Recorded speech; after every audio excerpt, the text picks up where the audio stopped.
হাসিনার মতো একটা দুর্বৃত্ত সে শিশু বাচ্চা আহাদ তাকে হত্যা করতে দ্বিধা করেনি। মানবাধিকার জাতিসংঘের মানবাধিকার সংস্থার যে রিপোর্ট আপনারা পড়ে দেখুন, তারা যে তথ্যটা নিয়ে এসছে সে তথ্য কত রক্তহীন করা তথ্য, যে গাজীপুরে একটা 14 বছরের কিশোর তার শরীরে 40টা গুলি করা হয়। পার্শ্ববর্তী দেশ থেকে হাসিনা হুঙ্কার দেয় তার নেতা কর্মীদেরকে যে তোমরা আক্রমণ করো, মানে তার ভাষাটা বললে এরকম হবে, তোমরা নেমে পড়ো।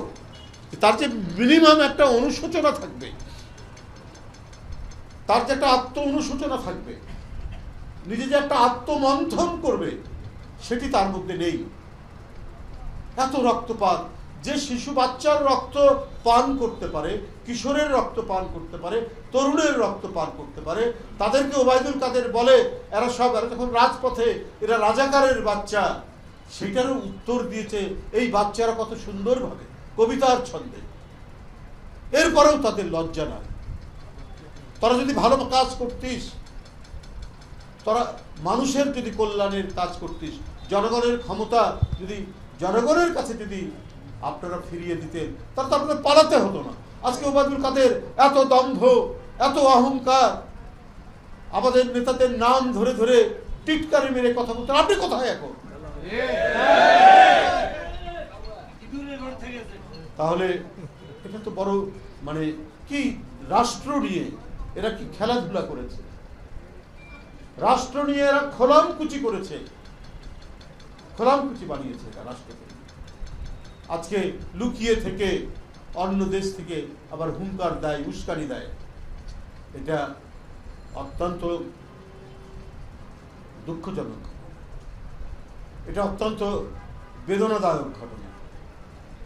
আজকে পাশাপাশি আমাদের এই অর্জনের মধ্যে দিয়ে আমরা সত্যিকার অর্থে যে গণতন্ত্র, সেই গণতন্ত্রের বিকাশের জন্য তো কাজ করতে হবে।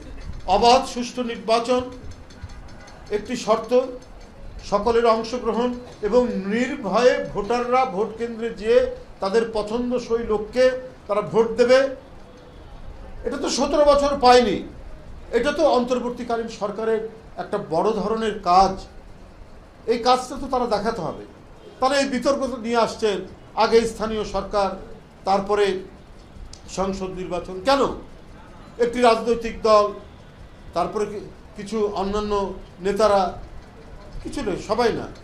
তো মূল কথা হচ্ছে যে রাজনৈতিক শক্তির উত্থানের জন্যই তো আমাদের এই 17 বছরের সংগ্রাম, যে রাজনীতি কারা করবে এবং কোন রাজনৈতিক দল দেশ শাসন করবে সেই ক্ষমতা জনগণের, সেই ক্ষমতাটা কেড়ে নিয়েছিল শেখ হাসিনা আইন শৃঙ্খলা বাহিনী, র্যাব ট্যাব ইত্যাদি দিয়ে। তো ডক্টর ইউনূস সাহেবের এই সরকারের দায়িত্ব হচ্ছে তো ওই সরকারটা মানে সেই ক্ষমতাটা জনগণকে ফেরত দেওয়া। তো সুতরাং আপনারা ওই জাতীয় সংসদ নির্বাচন আগে না স্থানীয় সরকার নির্বাচন আগে, আবার আজকে দেখছি স্থানীয় সরকারই আগে হবে, এই ধরনের সিদ্ধান্ত নির্দেশনা নাকি চলে এসছে। আমরা সংবাদপত্রে, সংবাদ মাধ্যমে আমরা দেখছি। কেন? বিএনপি বলেছে যে জাতীয় সংসদ নির্বাচন এটা হচ্ছে একটা জাতীয় নির্বাচন।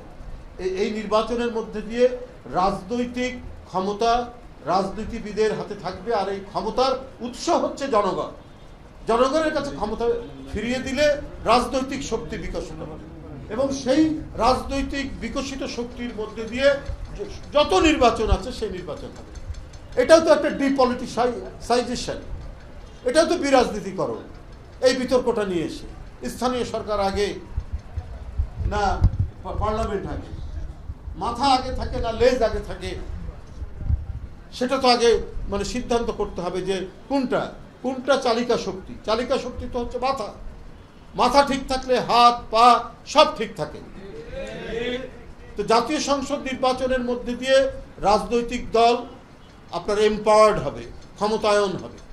তারা অন্যান্য নির্বাচন তাদের নেতৃত্বে হবে এবং সেই ক্ষেত্রে নির্বাচন কমিশন স্বাধীনভাবে কাজ করবে।